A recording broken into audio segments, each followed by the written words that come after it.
I'd like to start this event by acknowledging the Gadigal and Wangal people of the Eora Nation, on whose lands Writing New South Wales is situated. I pay respects to their elders past, present and emerging. I also acknowledge the traditional custodians and storytellers of all the lands that you're joining us from today. Feel free to make your own acknowledgement of country in the chat box if you'd like to do that. Our guest today is John Morrissey. John is a Melbourne writer of Kalkadoon descent. His work has been published in Overland, VoiceWorks, Meanjin, and the anthology This All Come Back Now. We at Writing New South Wales were lucky enough to first come in contact with John in 2020 when he won the Boundless Indigenous Mentorship, which is our annual prize for an unpublished Indigenous writer, which we run in partnership with the Text Publishing Company and with the support, which we're very grateful for, of Booktopia and the First Nations Australia Writers Network. During the course of the mentorship, John worked on a really fabulous collection of short stories, which Text then picked up to be published. That collection, Firelight, was released in August 2023. And if you haven't read it, I really encourage you to do so.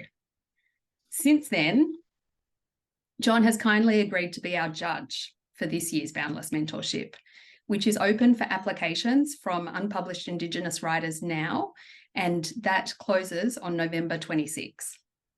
We're so grateful to John to have him take up this role for us. Welcome, John. Thanks so much, Sophie. Thank you for having me. So I'll kick off with some questions. And obviously, as I said, this year you're the judge of the Boundless Mentorship, but before that you were the winner in 2020. So I'd love to ask you about your experience with the mentorship as a participant, and also what you'll be looking for in the judging. But I thought that first we could start with just some more about you and your own writing, if that's okay. So taking it back, were you a big reader as a kid? And what kind of books did you like? I read a lot as a kid, read a lot of kind of science fiction books, like a lot of Stephen King, stuff like that.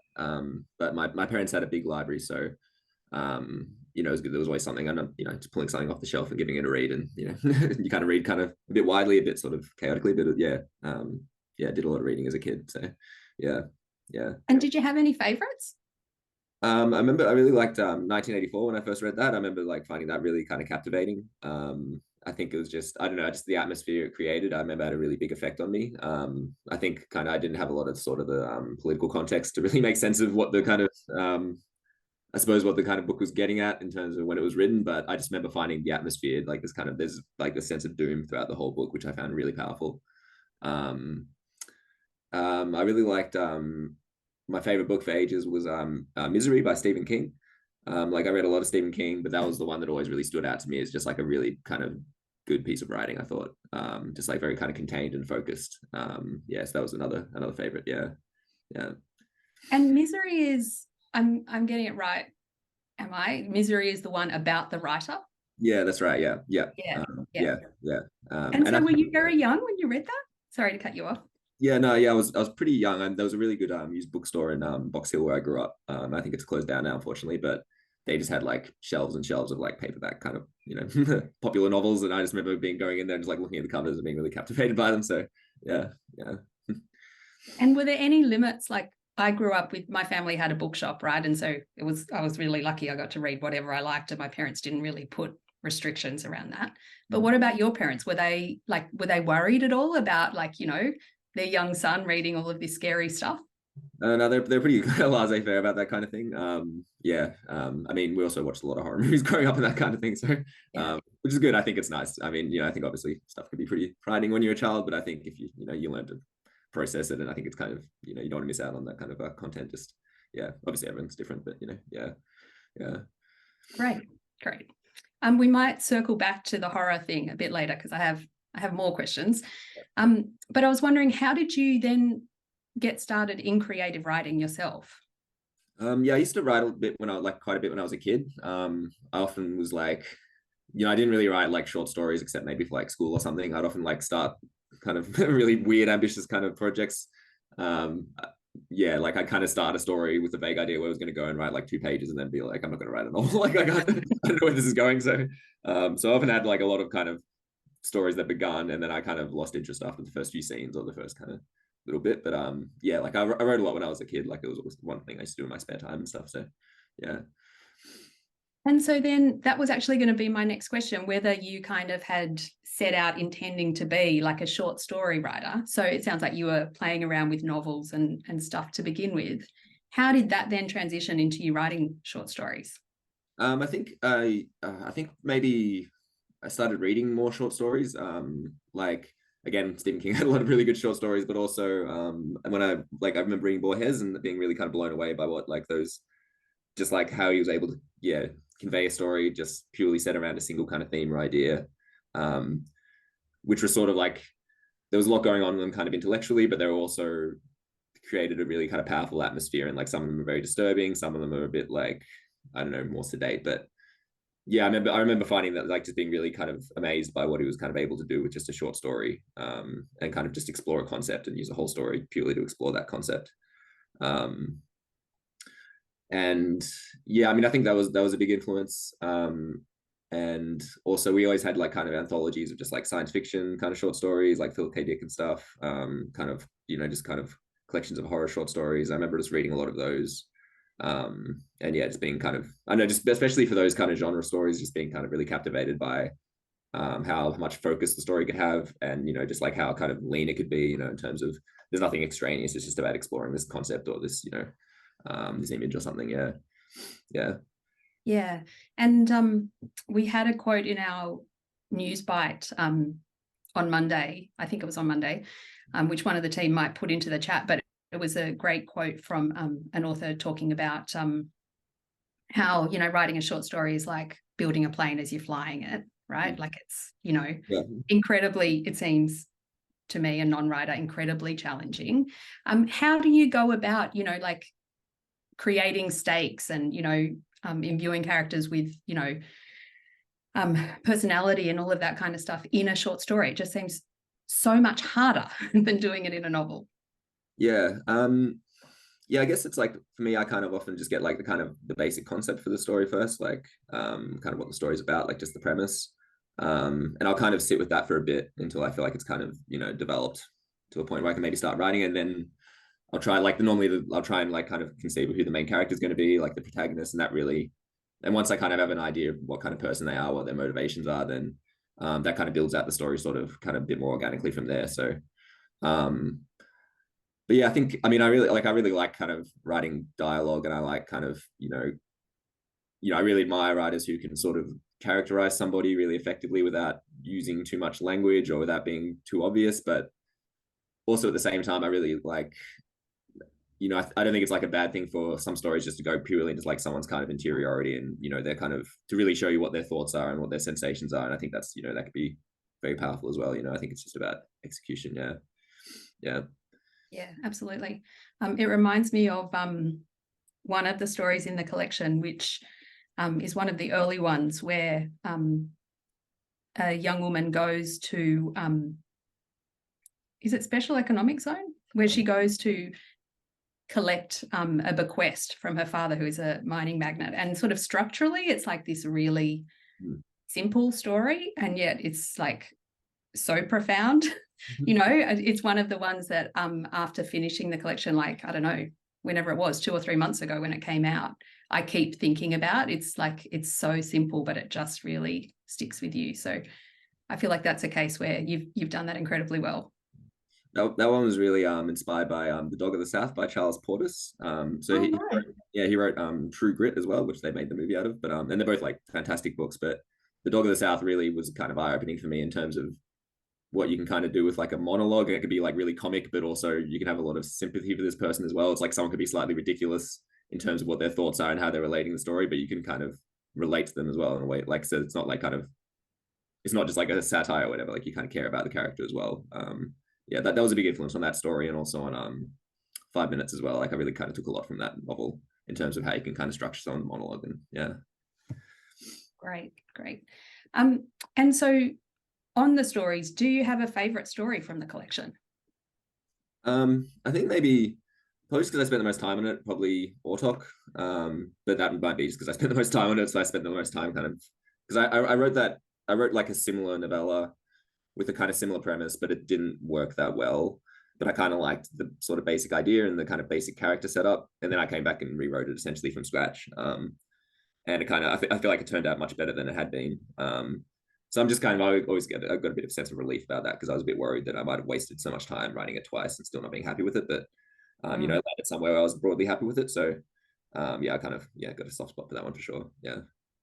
And how does it kind of come about in terms of, that's obviously like the, you know, like you said, it's a novella, it's the longest story in the collection. So how does that kind of come about where you're determining, you know, the length of the stories? Is it purely organic, or do you kind of have a sense at the beginning of like, okay, this is a more complex story, there's more I want to do thematically or with the characters, and you kind of set about creating something that's of a different length? I think, yeah, I usually have like a vague idea of how long it's going to be, but there was a time when I used to really sort of compress stories too much. And I think that was partly driven by the fact that a lot of kind of short story competitions, it has to be under 3,000 words, it has to be under 5,000 words. And like, it's really hard, I think, to write a good story under 3,000 words. Like, you really need a lot of focus, and like, you really need to be not trying to do too much. And I know for me, it helped a lot when I was just like, okay, well, you should just let the story be as long as it's going to be. And that meant the stories, I was often writing kind of longer stories than I had been. But, I think you just really need to let like an idea kind of breathe and have as much space as it needs, and not set yourself an arbitrary kind of word limit for how long you think it should be. Because that's just it'll always come through if you feel like someone's cut something short deliberately, or they've been editing too kind of furiously because they want to get it underneath a certain word limit. You need to let things kind of breathe a bit. Yeah. Makes sense. One of the other things that I thought about a lot when I was reading the book was about genre. And this is kind of probably like like I've been a bookseller for my whole life, basically, in one form or another. And I was reading some reviews of the book, and in the review in Kill Your Darlings, Catherine Gledhill Tucker called Firelight effortlessly untethered by genre, which I loved. And I think it's really true. Like it does feel like you were not constrained by genre at all. And it's one of those books where I kind of was thinking, like, if I was selling this book to customers, like, on the shop floor or digitally or whatever, how would I describe it? And it's a tough one. I think it's one of those books that you would just have to hand to people and say, like, you're going to love this book, rather than try to describe what it is in, those kind of formulaic genre terms. And I was just wondering if that was something that you thought about at all when you were writing. Yeah, I guess like I kind of I guess like I think for each story I kind of like sort of had an idea of what I wanted kind of the tone to be like. And I suppose, like, was it going to lean more was I trying to do something a bit more kind of unsettling, or was it going to be more of a kind of speculative thing, like a kind of straightforward speculative thing? So yeah, that was like, I often kind of thought about like, okay, what kind of atmosphere do I want to try and create here? And I think that was kind of more the guiding thing, rather than like, oh, I want to write a science fiction story, I want to write a horror story. It was more like, what kind of atmosphere do I want to try and evoke? And that was sort of kind of how I sort of tried to conceptualize it for myself. Yeah. And when you describe your writing to people, how do you describe it? Like I've seen the book described as spec fiction, science fiction, horror. Like, where do you kind of see the spiritual home of the book? I normally say like kind of science fiction and horror sort of stories. But I think that is one good thing about like the kind of, in terms of spec fic, it does kind of capture all of that stuff. And because, obviously, like, all these kind of genres sort of bleed into each other, and you can't necessarily separate them cleanly. So I think that is one good thing about the kind of category of spec fic. I think that does give people an idea of what sort of vaguely they can expect from a story or a novel or something. So yeah. And I love genre fiction. I read a lot of it myself, and I guess one of the things that in the literature sector I find can be a little bit frustrating is where people kind of set up a bit of a false dichotomy, I suppose, between genre fiction and literary fiction. Yeah. And I was just wondering if that's something that you kind of have wrestled with at all. Like, I mean, the book is beautifully written and also a great read, right? So you've got both sides, which I think any book potentially can have. But particularly when you're writing for, like prizes like Boundless and things like that, is that something that you are kind of conscious of, in terms of sometimes there being a different expectation of genre fiction from literary fiction? Yeah, for sure. Yeah, I think that is something which has kind of changed a bit since that over the last decade or so. I think, I mean, again, maybe this is just my kind of limited sort of perception at the time, but when I was like trying to get stories published about a decade ago, I think the stories that were kind of being published were, I think there was much more of a kind of emphasis on kind of sort of realist kind of literary fiction. But I really think that has changed quite a bit over the last decade or so. I think there's much more kind of acceptance of sort of genre fiction as a kind of literary form. I think when Her Body and Other Parties came out, that Machado collection, I think that really helped open the door, I think, because I think people really enjoyed that book, but they could also recognize its literary merit. And I think that was a big kind of, that actually really kind of opened the door, I think, for a lot of kind of genre fiction to be accepted in a more kind of mainstream literary kind of setting. Yeah. Yeah, that's great.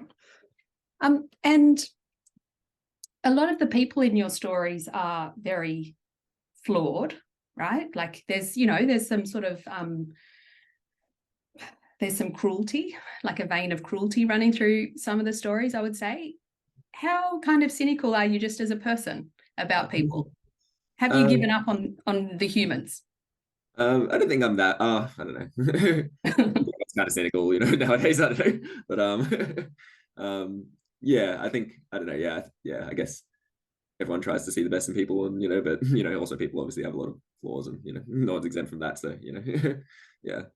I wanted every character to, at least, even if they were kind of not a particularly admirable person, to at least you can see why they're like that, or where they're coming from, or why they have that particular perspective on life. So yeah.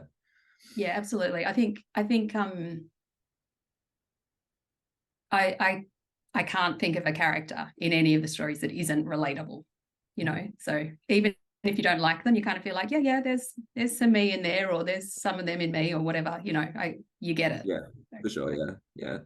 And I think I forget who said this. I can't remember the writer who said it, but he's like, when you're writing like a kind of a character who's not particularly admirable or sympathetic, you're kind of projecting some of your worst qualities onto them. And when you're conceiving of a good character, you're projecting your good qualities onto them, or how you'd like to perceive yourself, or whatever. And it's like everything kind of comes ultimately from your own view of yourself, I suppose, in some way or another. So yeah.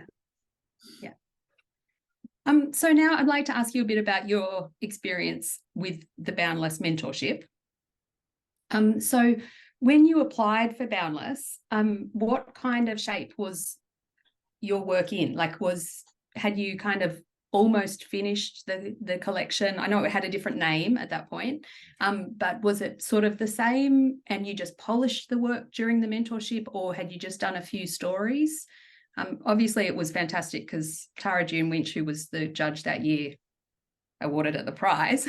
But I'm just kind of wondering what it was sort of looking like at that point. I think it was about halfway done. So I think I'd finished. I think I just finished The Last Penny, the other kind of longer story in the collection. And so I think it was about half written. I think about half the stories were finished. And I think that was just the story at that point that I was happiest with.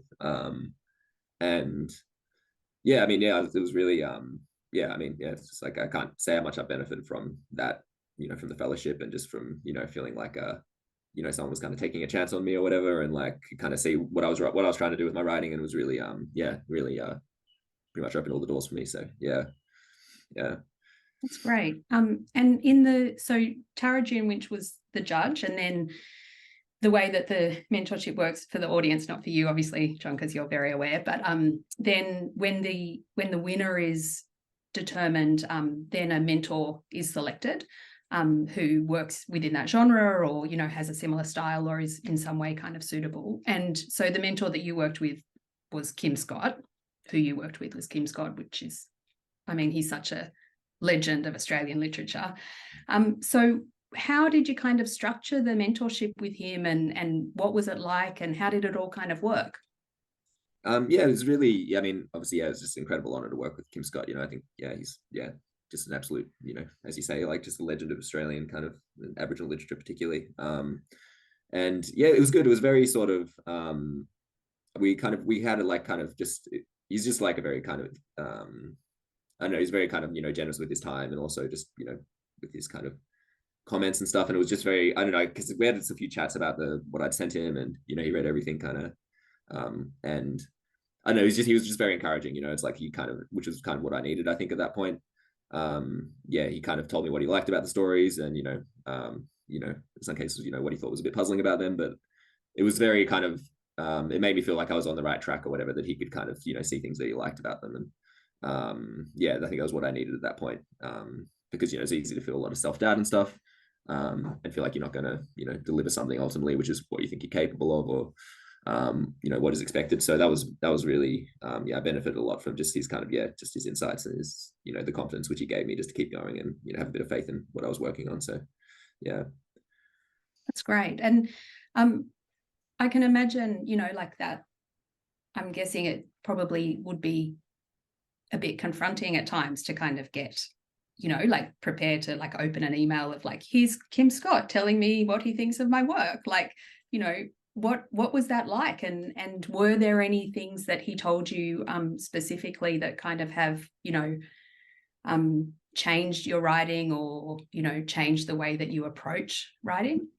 Yeah. I mean, yeah, I think there was a big kind of, like for me to go back and rework that novella, I think that was, to a large part due to his feedback or whatever, because, I mean, it wasn't like he just said he found it like a bit puzzling, I think was the phrase he used, which was a very gentle way to put it, I think. So that was like, and like, obviously, I'm going to listen to his opinion on something like that. But yeah, I mean, it was just like, it was very surreal as well, because this is someone whose work I've just admired so much over the years, and to actually be able to kind of speak with him and for him to read what I was writing really felt just like, it's just an immense honor and just a bit surreal as well. Like, yeah, that's great. And so just on the topic of writing and advice about writing, is there anything else, not necessarily from Kim, but from any source that you've learned about writing that, you would kind of, tell your younger self, like if you were starting your career again, and I mean, you're young and have an amazing career ahead of you, I have no doubt. But what would you tell your younger self as a kind of emerging writer? I think just kind of, ultimately just write stuff that you would want to read yourself, or that, you feel maybe doesn't quite exist yet. It's obviously not going to, not saying like, oh, you need to write something absolutely revolutionary, experimental, whatever. But I think just kind of have faith in your own ideas, and ultimately, if you're not, you really just need to kind of write for your own kind of pleasure. I think when I was younger, I was a bit too focused on, it's like, I want to get some stories published in magazines and stuff, and I think that kind of hampered my writing a bit, because I think I was trying to write more to sort of what I believed was expected of kind of writers, short story writing and stuff. So I think, and in a way that will kind of sap the pleasure which you take in it if you feel like you're writing for someone else rather than for yourself ultimately. So I would just say, have a bit more, just write what you enjoy reading, and take some pleasure from it, and that the work will only benefit if you're writing what you enjoy writing and what you think is interesting for yourself. So yeah. And is it do you find writing to be fun? Like, do you find it to be like, like a form of play, I guess? How much of it is fun and how much of it is just hard kind of graft? I think it's always a bit of both. I think it's often, I'm not sure if it's always like the most fun at the time, but I think sometimes when you feel like something is working well, that's like, that's a very kind of special feeling. And also the satisfaction when you feel like you've kind of brought something to, as good as it's going to be, is a really kind of, again, it's just a very kind of powerful kind of satisfaction you feel, I find. But I think that'd be the same for any kind of pursuit, really. It's like, I think it's, a big part of the pleasure is from the satisfaction of having kind of got to the end of it. So yeah. I feel like with your work in particular, there is a sense of, I don't know if playfulness is exactly the right word, but just like, it's so kind of like, it's, there is that kind of darker part of humanity that we talked about, but there's also just this kind of like, you don't know what is going to happen next. And I feel like you kind of get a sense of like John on the other side of the keyboard, like kind of thinking, now this is going to happen, which is really cool. Like, that makes it a really fun experience as a reader. I think it's always like, I always try to have a twist or something in there, I suppose, or have something happen, which is unexpected, but And so then at the end of the mentorship, Text Publishing decided to publish your book, which is fantastic. So can you tell us about the moment when you heard that was going to happen, and how did that all kind of come about? Yeah, it was a real, yeah, again, it was a very kind of surreal moment. But just I was very grateful. Again, they kind of saw sort of potential in stories, and they were willing to kind of take a chance on a new author, especially on kind of short fiction. So yeah, I think it was just, it was a bit of the editing process, it was kind of, it took a while because there was a bit of work to be done. And but yeah, again, I'm just very grateful that they kind of saw merit in it and they were willing to take a chance on it. So yeah, yeah. That's But yeah, great. yeah. Very, And what was it like seeing your book in bookshops for the first time? yeah, yeah, it's kind of I think again, I think as any piece of writing, like you kind of come back to it and all you see are the problems with it. So definitely I try not to like flick through it or anything like that. But it's again, I'm just like, yeah, I'm very kind of, I'm just could be more happy with how things have gone, and the support I've received. And yeah. That's great. I mean, it's so well deserved, John. So I know how thrilled Text were to publish the book. So it's lovely that you feel so happy about it, but I know that they were equally happy. So that's great. I do have some more questions, but I just wanted to give a little reminder to the audience. If you have questions, pop them, questions for John, pop them in the chat box, because the Q&A will be coming up shortly. So John, moving on to this year where you're the Boundless judge, can you tell us what will you be looking for in your judging? Yeah, I suppose just kind of, I don't know, I'm just really interested to see what stories people are writing, and yeah, I guess I'll try not to bring my own kind of, I think everyone, obviously if you're judging something, you're kind of applying your own kind of taste or whatever, but I'll try not to kind of I'll try to be just open-minded and try and be as open to different styles and different content and stuff as possibly I can be. Yeah, I think just kind of looking for just people with the kind of distinctive voices, and who really kind of are backing themselves on what they're doing creatively, I think would be, yeah. Great. And do you have any tips for people who are thinking of applying to Boundless in terms of anything from your own experience about that process? I think, yeah, I mean, I think firstly, I just encourage anyone who's thinking of it to go for it, absolutely. And I think even if I think because it's a 10,000 word excerpt, I believe, is submitted. Is that? Yeah. I believe so. I don't have it in front of me right this second, but yeah, it was 10,000, I think, when I submitted it. I think even just like writing something of that length is just, if you haven't written anything of that length before, I think is just an amazing practice, because it's a hurdle which everyone's going to have to jump over at some point. And I think if you can start thinking about something longer than like that, or whether that's that's just, you'll only benefit from that. I think I just encourage everyone to give it a shot for sure. Yeah. Great. And are there any mistakes that you made earlier in your career that you'd warn other emerging writers about? Yeah, I think, yeah, like I mentioned earlier, I think, firstly, just having kind of faith in what you want to do and writing stuff which you enjoy writing, not trying to write to, this kind of what you believe people expect of you, or what people you think want to publish, or anything like that, because I think, your work just suffers if you're not like taking pleasure in it. It's not something which your heart isn't in.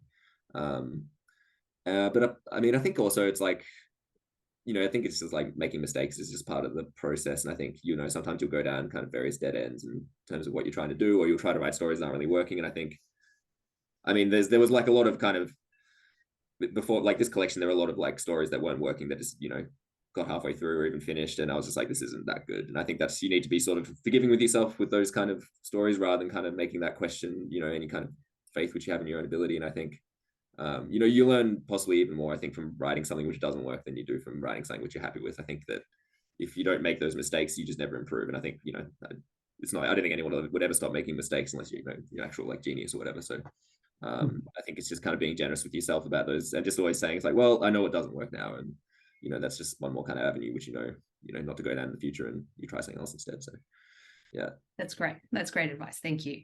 And the team has just confirmed in the chat, it's 8,000 to 10,000 words. Great. Yeah. So other than being interviewed by us and preparing to judge Boundless for this year, can I ask what you're working on at the moment?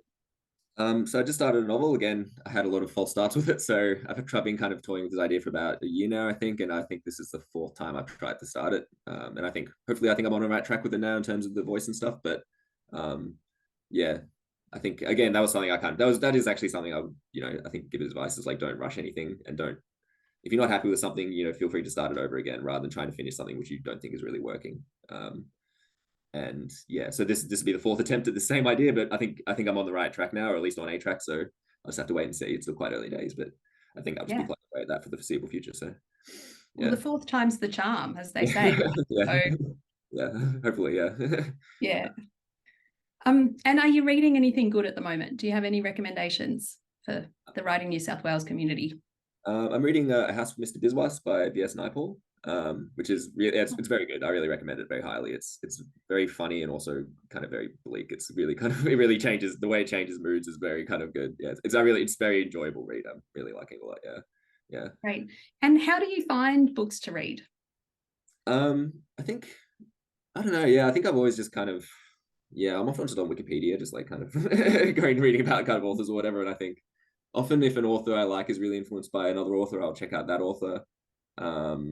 So I think, I think that's often I'll be like kind of, I'm really just interested in like kind of how writers are influenced by each other. And I think it's kind of interesting to sort of trace a writer's influences in that way. Yeah. And do you have any kind of resources on writing that you'd recommend? Obviously, in Writing New South Wales, we have a lot of aspiring and emerging and published writers in our community. Do you have any resources about writing that you would recommend to the group? Like they could be podcasts or books, TV shows, anything like that, just really about the craft? There is, I think let's come back to Stephen King again, but he does have quite a good book on writing called On Writing. And I think some of the advice he gives about how to write, I think works really well for Stephen King, but maybe not for everybody. But I think the one thing that book really does, which, I think I really appreciated when I read it, is that it kind of just sets out in a straightforward way that, writing is just like anything else. It requires a lot of practice and it requires a lot of time. And that means that, like anything, the longer you do it, the better you'll get at it. And also have like a kind of realistic view of your own kind of abilities or whatever, so you don't judge yourself too harshly when things don't work. And also just really stresses the importance of having something approximating like a routine for getting it done. Rather than waiting for inspiration to strike, it's like if you keep sitting down and doing it, eventually you'll have an idea which you'll be happy with and just go from there. So yeah. I love Stephen King says, like, don't judge yourself too harshly, like the master storyteller of all time. And for someone who's just kind of dipping their toe into the horror genre and is a complete wimp, and I'm clearly asking for a friend here, what authors would you recommend? I think Edgar Allan Poe, I think, is like probably, like, I think in my opinion he's like the greatest of horror writers. I think he has a novel called Narrative of Arthur Gordon Pym, which is I think is fantastic. I think not everyone, it's kind of had a mixed reception throughout history, but it was really hugely influential on like H.P. Lovecraft, and I think even Herman Melville was a big fan of it. And that's a really interesting book. It kind of jumps around through different horror genres and ends in a very strange note. I really recommend that really highly. But also just his short stories are just phenomenal. And then, I mean, H.P. Lovecraft is, a brilliant writer. Some of his stuff's a bit more quite problematic, I think, in modern terms. But I think in terms of, he really invented sort of the modern horror genre in a lot of ways, I think. And I think, obviously you read a lot of things from history which have very problematic angles to them, but I think it's, you can look past that and see the merit, but also not for everyone. But yeah. Right. And what about any favorites from movies or TV in horror? Oh yeah. I mean, I think there's a lot of good horror films coming out at the moment. But I think I mean, I really like kind of, I think I like the classics, like Nightmare on Elm Street, like Alien, The Shining, like The Thing. I mean, The Thing, I think The Thing is just a great movie. It's pretty nauseating, but it's an incredible film, I think, and I think that's a great film that really marries science fiction and horror in a very kind of chilling way where you really get the best of both the genres. Yeah. Great. And I'll move on to some questions from the audience. So Joe has asked, how do you decide when a short story idea is worth writing? I think I mean, I used to a bit more often when I used to tell more like kind of share my ideas with people just as an idea and try and gauge some response. But I also realized that's probably a bit unfair to my friends and family because, putting a bit of pressure on them. So I don't really do that anymore. But I think it's always just like kind of give it a go. It's I mean, that's one benefit of a short story. Even if it doesn't work, it's hopefully you won't have spent 10 years kind of writing it. So and often like the idea, you might have like the germ of it, but it won't really develop until you sit down and actually start telling the story and thinking about the characters. So yeah, I think it's always just, if the idea has even something slightly interesting to you about it, or there's an angle which you find interesting, I think it's always worth giving it a shot and just seeing where it leads you. So yeah. Great. And Lenora Thacker, who is a fellow Boundless recipient, is joining us today, which is awesome. So welcome, Lenora. She has asked, how do you know when your story is ready to go out into the world? So at the other end of the process. Hey, Lenora. Yeah, I don't know. I think it's just when you feel like you can't do anything more with it. I don't know. I think you just hit a point where it's like you might still see problems with it, but you also realize that realistically more work is not going to make this better. And I think sometimes you hit a point where you realize that tinkering with it might actually sort of ruin what was good about it in the first place. And I think it's just accepting kind of that, things which you see as flaws, you might only see them because you were there for the like writing process, and they might not just be glaringly obvious to someone who reads it. Yeah, so I think it's I think that is a big part of like, that's something which takes a lot of kind of practice, of just like getting to that point where you feel like you can recognize when something is sort of finished. Yeah, and so there's always a matter of judgment. Sometimes you feel like someone might say it needed a bit more work. Some people might say it was kind of over polished. Or yeah. Midi asks, well, first of all, she says, thanks for sharing your insight and time with us today. With your novel, do you find the process you use to plan and write is completely different from the process that you have used for short stories? Midi, yeah, no, absolutely, yeah. Yeah, and I think that's something which I'm kind of coming to grips with. I think it's because it is quite different. And I think the novella was like sort of like fairly good practice for writing something a bit longer, but that's something which I'm really being because I know I haven't written a novel before, and it's not something I have experience with. And I think that's creating that kind of sense of cohesion is really the difficult bit, so that's partly why I'm trying not to rush into it too much. I'm trying to kind of know where I'm going at all times, because you could easily just get lost in the thickets, I imagine. So yeah, it's definitely a different process. I'm still trying to get across it. So yeah. Great. We can have you back and you can tell us when you've sorted that out as well. Yeah. In 20 years time. So Jen asks, do you have any advice on pitching to publishers in a 3-minute pitch context? Hi, Jen. Yeah, I think I'm not sure. I think maybe like I don't know. I think people, if you just need a nice, like, snappy premise, it's like, I think if you can kind of sum it up in a few kind of sentences, and there's enough kind of interest that someone to be like, oh, that sounds like an interesting story. I think that's probably where you'd want to be. I think for that sort of, to try and get an idea across as quickly as possible. Yeah, I think, yeah. Yeah, I think, it's just always good to be able to, I always find if I can't summarize something kind of fairly quickly, it's maybe there's a problem with the idea. But again, that's the sort of stuff I write. I think obviously you wouldn't be able to kind of summarize a lot of work that way, but I think, especially if you're writing kind of speculative stuff, I think it's good to be able to kind of sum it up in your head pretty quickly. But yeah. Yeah. And Charlie asks, do you have any advice for anyone applying for the Boundless Mentorship? And I know you've already given some, and if I can add my 2 cents worth, it would be like, do it, Charlie, please do it. But do you have anything else? Yeah, I think just sort of, I think, again, I think it's sort of like,